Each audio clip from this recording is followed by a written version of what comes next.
Pelo sinal da Santa Cruz, livrai-nos Deus, nosso Senhor, dos nossos inimigos, em nome do Pai, do Filho e do Espírito Santo. Amém.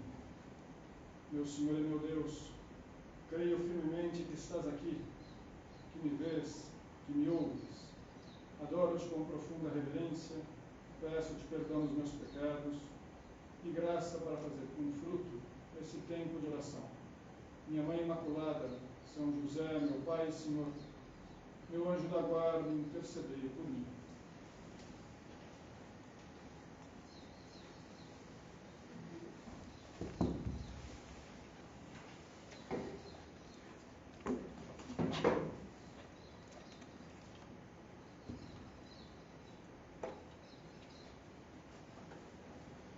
O Evangelho de São João nos mostra uma conversa curiosa entre São João Batista, aquele que foi enviado por Deus para preparar os corações das pessoas para receber a mensagem de Cristo, e alguns dos chefes religiosos dos judeus.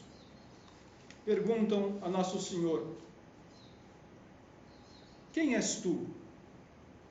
Perguntam a São João sobre a curiosidade de saber, no fundo, quem ele era, se ele era o Messias. E ele responde: eu não sou o Messias, eu não sou o Salvador. Eles insistem, porque São João tinha discípulos, São João batizava lá no Jordão, São João parecia ser um enviado de Deus. Então eles insistem: mas então quem és tu? E a resposta dele nos desconcerta: eu sou a voz que grita no deserto. São João era um homem impressionante, um homem com muitas virtudes, vivia no deserto, comia gafanhotos, mel, se vestia com uma roupa muito rústica, era um homem sacrificado, mas ele tinha essa consciência de que era só uma voz, de que só tinha uma missão, que era anunciar Jesus Cristo, que era ser essa voz que clama, que grita no deserto. E ele diz: no meio de vós está aquele que vós não conheceis. Eu não mereço desamarrar a correia de suas sandálias. São João Batista era muito humilde, ainda que tivesse uma missão tão especial de preparar os caminhos para Jesus Cristo, ser o último dos profetas. O próprio Cristo afirma que entre os nascidos de mulher, ele é o maior, de modo que era um homem muito, muito santo. Mas diante de si mesmo, diante de Deus, ele se via como ninguém, não se considerava digno de desamarrar a correia das sandálias de Cristo, que era o trabalho dos escravos na época de Nosso Senhor, e ele se sentia menos do que um escravo. Ele não sabia que só Cristo, só Deus, Cristo Deus, merecia a glória, e que as pessoas tinham que seguir Jesus, amar Jesus, e que ele era só um instrumento. No meio de nós está aquele, devemos pensar, que pode nos trazer a felicidade. Se aproxima o Natal e vem ao mundo Jesus Cristo. Vamos celebrar o nascimento do menino Deus, Deus que se faz homem para nos abrir as portas do céu, para nos trazer a graça da filiação divina, para nos mostrar o caminho de felicidade nesse mundo e depois na vida eterna. Deus está conosco, é isso que nos fala o Natal. Jesus é o Emanuel, Deus conosco. Segunda pessoa da Santíssima Trindade, que se torna visível, que se faz carne, que vem habitar entre nós. É um mistério impressionante, por mais que o meditemos todos os anos, por mais que consideremos agora, nesse recolhimento, o sentido desse mistério do nascimento de Cristo, ficamos sempre com a impressão de que compreendemos pouco, de que é algo que supera a nossa inteligência, que não conseguimos captar como deveríamos, na sua grandeza, todo o significado profundo do nascimento de Cristo. Também porque, às vezes, temos uma visão de Jesus um pouco distorcida. Há um ponto do livro Caminho, número 212, aonde o São José Maria nos diz o seguinte: esse Cristo que tu vês não é Jesus. Será, quando muito, a triste imagem que podem formar teus olhos turvos. Purifica-te, clarifica o teu olhar. Poderia acontecer com isso, que por mais que acreditemos em Jesus Cristo, somos cristãos, que procuramos segui-lo, estar ao seu lado, que tenhamos uma visão um pouquinho deformada do rosto de Jesus, da vida de nosso Senhor, das suas palavras. E por isso diz o fundador da obra: esse Cristo que tu vês não é Jesus. Será quando muita triste imagem que pode formar os teus olhos turvos. E nesse recolhimento podemos pedir ao Senhor Cristo, que está aqui conosco na Eucaristia, para Ele tirar essa deformação dos nossos olhos, essa doença, que quando a pessoa usa óculos, tem, pode de miopia, de estigmatismo, de hipermetropia, ou o que for, quer dizer, e precisa clarificar o olhar, precisa corrigir o que está mal, no olho, pois também no olho da alma, na nossa vida espiritual, às vezes é preciso corrigir essa miopia, corrigir essa visão distorcida que temos de Jesus Cristo. Às vezes, as pessoas enxergam Cristo como um Deus distante, uma pessoa poderosa, mas que influencia pouco na nossa vida. Um Deus com quem eu não posso me relacionar, um Deus que existe, mas que não posso chegar a ter uma intimidade com Ele, não consigo encontrá-lo no meu dia a dia. É uma visão distorcida, é falso, mas muita gente tem essa visão de um Deus que não é próximo, um Deus com quem não se pode ter uma amizade. Outras vezes, se imagina esse Cristo, que também é uma distorção, como um Deus que condena, um Deus inflexível, um Deus duro, que nos exige o cumprimento dos mandamentos, e acabamos ficando com medo de Deus, como se aproximar-se de Deus fosse complicar a nossa vida, e é uma grande distorção. Poderia ser ainda que tivéssemos uma imagem de Deus um pouquinho melosa, um pouquinho aguada, um pouquinho, sentimental. Como se Deus fosse misericordioso, e não há dúvida que é, mas que tanto faz se eu me comporto bem, me comporto mal, se eu sigo ou não os seus ensinamentos, porque afinal de contas Deus é bom, Deus perdoa tudo. E também é uma distorção, imaginar que para Deus é indiferente se eu vivo de um modo ou de outro, se eu cumpro o meu dever ou não cumpro, como se a religião não tivesse muita importância, tanto faz, porque depois também Deus perdoa tudo, Deus nos salva. Tudo isso mostra que temos os olhos turvos, que precisamos clarificar o nosso olhar. O fundador da obra nos propunha um caminho para fazer isso. São 3 passos: que procures a Cristo, que encontres a Cristo, que ames a Cristo. Isso é procurar, encontrar, para chegar ao amor. Que pena se pudesse aplicar a nós o que disse São João Batista, aqueles homens que foram falar com ele: no meio de vós está aquele que vós não conheceis. Jesus já estava na terra, Jesus já tinha vindo, muitos o conheciam, mas não reconheciam nele o Messias, não percebiam que aquele homem, aquele carpinteiro de Nazaré, era o Salvador da humanidade. ainda não tinham descoberto o verdadeiro Jesus.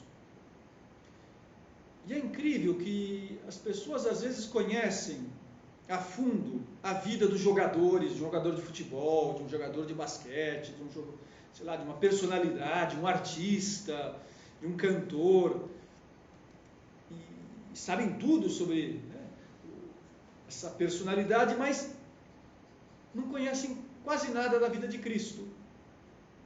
O que sabem de Jesus é muito pouco, muito superficial. Então é preciso procurar Jesus, procurá-lo para encontrá-lo e poder assim amá-lo. Quando se fala de procurar Jesus, não devemos esperar sinais extraordinários. Então, procurar Cristo nos milagres, ver se Jesus faz algo muito grande, espetacular, e assim eu reconheço como Deus. É preciso procurá-lo nessa época de advento, antes de tudo no presépio. Você perceber que essa criancinha colocada na manjedoura é Cristo, é Deus. Deus que se fez homem, Deus que está lá em silêncio, está lá olhando com os seus olhinhos para cada um de nós, esperando que nós reconheçamos que Ele é o Salvador. Aprender a encontrar Jesus no dia a dia, na normalidade da vida. Essa é a mensagem do São José Maria, é isso que o Opus Dei vem nos recordar, que podemos encontrar Deus na vida diária, no estudo, no trabalho, no descanso, na família, com os amigos, em todos os momentos. Deus nos espera, mas é preciso reconhecê-lo, é preciso identificar, esse Cristo que passa, esse Cristo que vem ao nosso encontro, que vem ao nosso encontro todos os dias, e às vezes nós o deixamos passar, nós não percebemos que Ele está ao nosso lado. E qual é o sinal de que encontramos o verdadeiro Jesus? De que realmente já o amamos? A alegria. A alegria cristã é um sinal muito grande dessa presença de Deus, de estarmos com Cristo. Já há 700 anos antes do nascimento do menino Jesus, um profeta, Isaías, dizia assim: exulta de alegria no Senhor, e minha alma regozija-se em meu Deus. Exulto de alegria, quer dizer, ao pensar em Deus, ele exultava de alegria. E de alguma forma já imaginava esse momento, porque ele anuncia Jesus, que Cristo viria ao mundo, que Deus se faria homem. E ele exultava só de pensar nesse dia.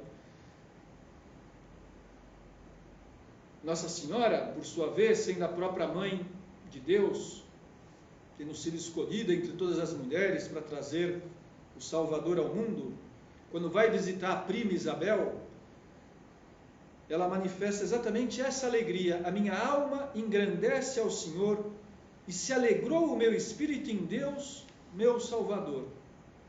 Ao considerar que ela levava no seu ventre o Salvador da humanidade, que aquele embriãozinho, aquela criancinha que crescia na sua barriga, que já tinha sido gerada, concebida de um modo imaculado, virginal, por obra do Espírito Santo, era Deus.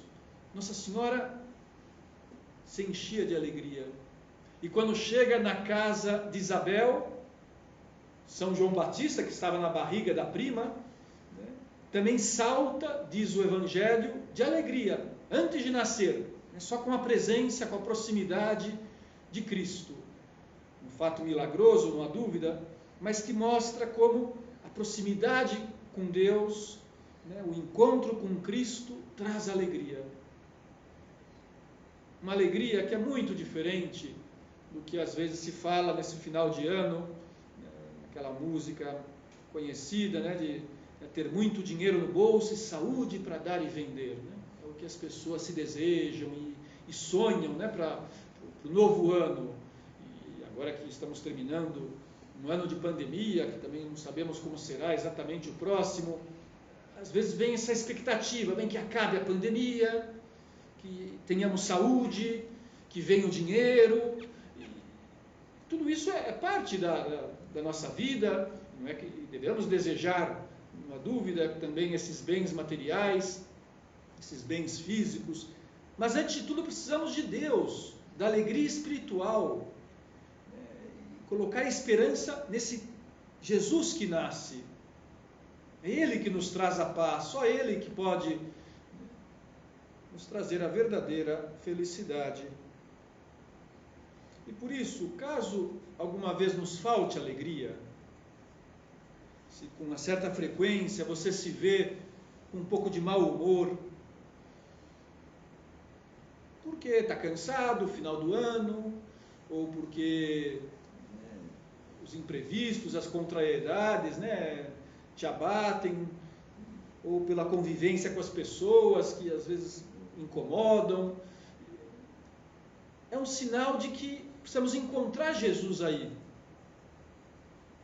que eu não estou vendo Cristo por trás dessa situação, dessa circunstância, que meus olhos estão embaçados.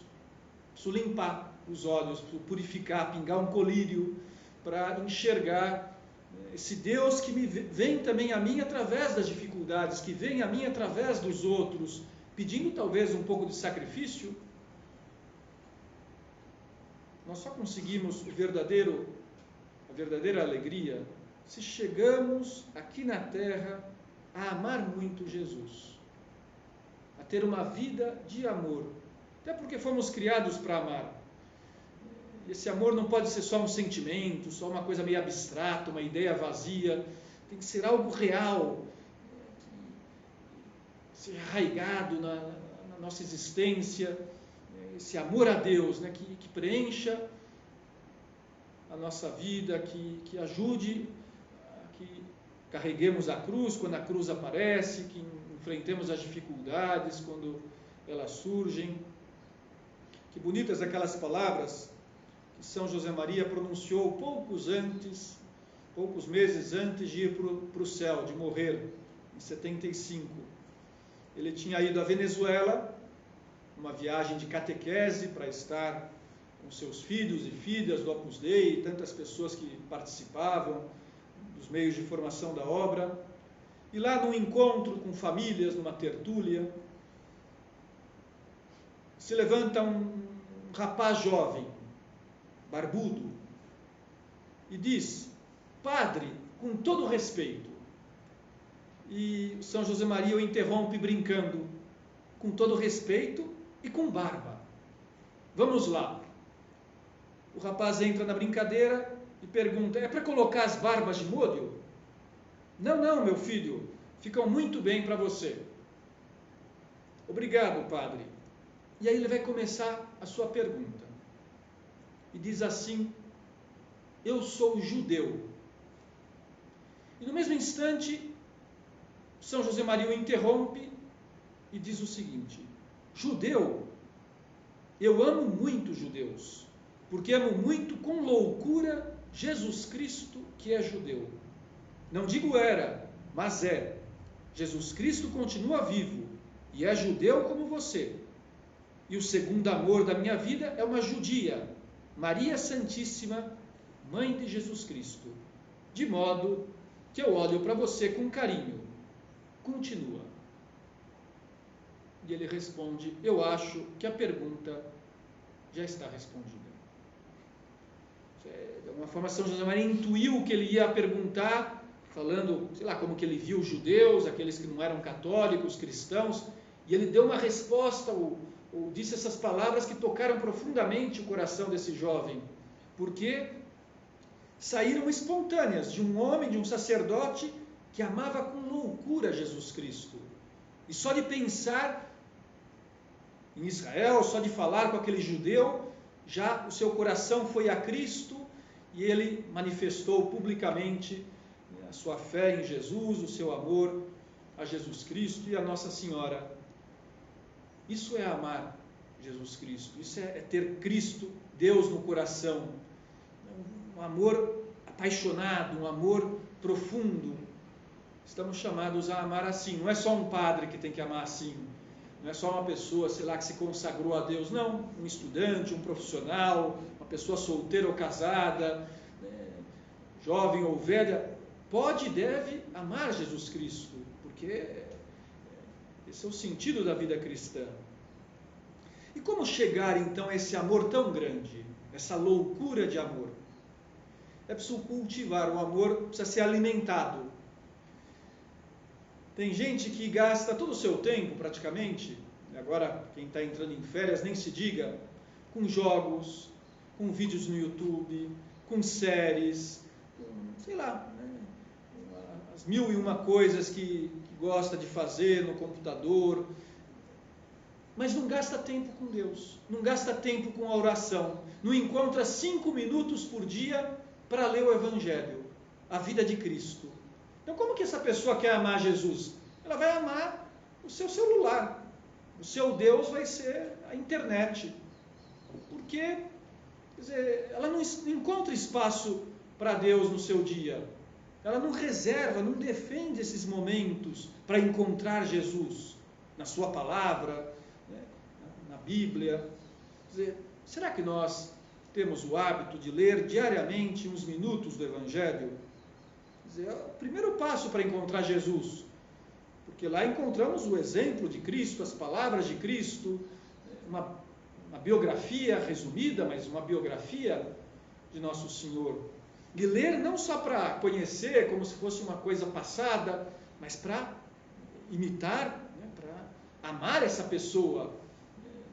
Então vamos fazer para já esse propósito. Se queremos viver bem o Advento, chegar no Natal mais perto de Cristo e adorá-lo e poder ter esse encontro pessoal com Cristo, reservar um tempo para ler, meditando, também um pouco em silêncio, os 4 evangelhos.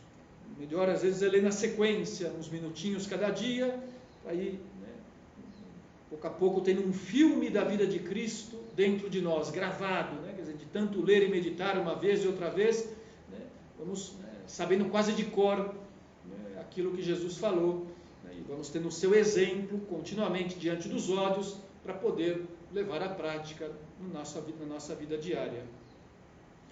E junto com isso, um outro local, um outro modo para encontrar e amar Jesus é a Eucaristia. Nunca vamos cansar de considerar, porque é algo maravilhoso, impressionante, que aqui no sacrário, Jesus Cristo se encontra presente com o seu corpo, o seu sangue, a sua alma, a sua divindade. O mesmo Jesus que nasceu em Belém, que foi colocado na manjedoura, está aqui conosco. E esse mesmo Jesus se entrega a nós como alimento, se faz pão espiritual, no sacramento da Eucaristia, na Santa Missa, quando recebemos a hóstia Santíssima. Pensar se vivemos dessa fé, se procuramos esse encontro com Cristo no sacrário, na comunhão. Tem um texto bonito do livro Forja, onde o São José Maria diz assim: pensaste alguma vez como te prepararias para receber o Senhor se apenas se pudesse comungar uma vez na vida? Agradeçamos a Deus a facilidade que temos para aproximar-nos dele, mas temos de agradecer preparando-nos muito bem para recebê-lo. Não sei se você sabia, antigamente a igreja não permitia a comunhão frequente, se comungava algumas vezes na vida. Mas a partir de um certo momento, com o Papa São Pio X, no início do século XX, se viu que era muito conveniente a comunhão frequente e até diária. Esse Papa Santo incentivou que os católicos fossem à missa, se possível até todos os dias, que comungassem muitas vezes, sempre com a alma em graça, bem preparados. Eu costumo às vezes explicar para que se entenda o estado de graça, isso é, o estado de amizade com Deus que devemos ter para receber Jesus na hóstia, que se nós vamos numa festa de casamento e fizermos esporte, estamos suados, sujos, e abraçássemos os noivos assim, seria uma ofensa, uma falta de respeito, de consideração. Ninguém faz isso, não é razoável. Primeiro eu tomo banho, primeiro eu me troco, e aí sim eu vou lá e cumprimento os noivos e os abraço. Pois eu não posso receber Jesus na hóstia, na comunhão, se eu estou com a alma suja, se eu não me purifiquei, se eu não me lavei, se eu não troquei de roupa, não pus a veste nupcial, como fala o Novo Testamento. Isso nós fazemos confessando. Se cometemos um pecado grave, se faltamos à missa de domingo, talvez por preguiça, primeiro eu preciso confessar, para depois comungar. Se eu estou com raiva de alguém e não perdoo essa pessoa, tenho ressentimento, primeiro eu preciso confessar, para depois comungar. Se eu não vivi bem a castidade e cometi um pecado contra a pureza, contra o 6º mandamento, primeiro eu preciso confessar, para depois comungar. E tantas coisas mais. De modo que começar por agradecer, como diz aqui o São José Maria, essa facilidade que temos para receber Jesus, nos preparando bem para comungar. Isso é, com a alma limpa, chegando na hora da missa, prestando atenção na Santa Missa, vivendo a missa como um encontro com Deus, agradecendo, pedindo, adorando. Se vamos assim à igreja para participar da missa, a missa é maravilhosa, não é um peso, não é uma obrigação, é um motivo de alegria, porque encontramos a Deus. Tem uma canção litúrgica, que é muito bonita, que às vezes se escuta nas igrejas, Ó Bom Jesus, que tem umas estrofes piedosas. Ó bom Jesus, eu creio firmemente que só por mim estás no santo altar, que dás teu corpo e sangue juntamente, divino doce, celestial manjar. Indigno sou, confesso envergonhado, de receber a santa comunhão. Jesus, que vês meu nada, meu pecado, prepara tu meu pobre coração. Se eu soubesse cantar, porque não tenho boa voz para cantar, eu até cantaria, porque é mais bonita com a melodia, mas o fato que se diz aqui isso, que eu creio firmemente, ó bom Jesus, que só por mim estás no santo altar, que dás teu corpo e sangue juntamente, divino doce celestial manjar. Será que nós nos aproximamos da comunhão assim, com essa fé, com esse amor, com esse desejo de receber Jesus? E não só na missa, não só na comunhão, mas também cada vez que entramos numa igreja e visitamos o Santíssimo Sacramento, que é outro modo muito prático de encontrar e amar Jesus. Eu vou até a igreja para estar uns minutinhos na presença de Jesus Eucarístico, fazendo companhia para Ele no sacrário. No livro Caminho há um pensamento bonito. Quando te aproximares do sacrário, pensa que Ele faz 20 séculos que te espera. Impressionante, né? Assim, que aqui é como se Jesus estivesse há 2000 anos me esperando você. Isso é para que nós o encontrássemos, para que nós pudéssemos estar com Ele, para que Ele nos pudesse abençoar e nos dar graças, e nos falar, e nos curar. Ir ao sacrário, fazer todos os dias, se possível, uma visita ao Santíssimo Sacramento. E nessa visita podemos dizer essas palavras que são tão bonitas, essas palavras da comunhão espiritual, que é bom saber de cor, e repetir muitas vezes antes de comungar, antes da missa, mas também nas visitas a Jesus no sacrário. Com essas palavras terminamos, invocando Nossa Senhora, pedindo a ela que nos ajude a receber Jesus como ela o recebeu. Diz assim a comunhão espiritual: eu quisera, Senhor, receber-vos com aquela pureza, humildade e devoção com que vos recebeu a vossa Santíssima Mãe, com o Espírito e o fervor dos santos.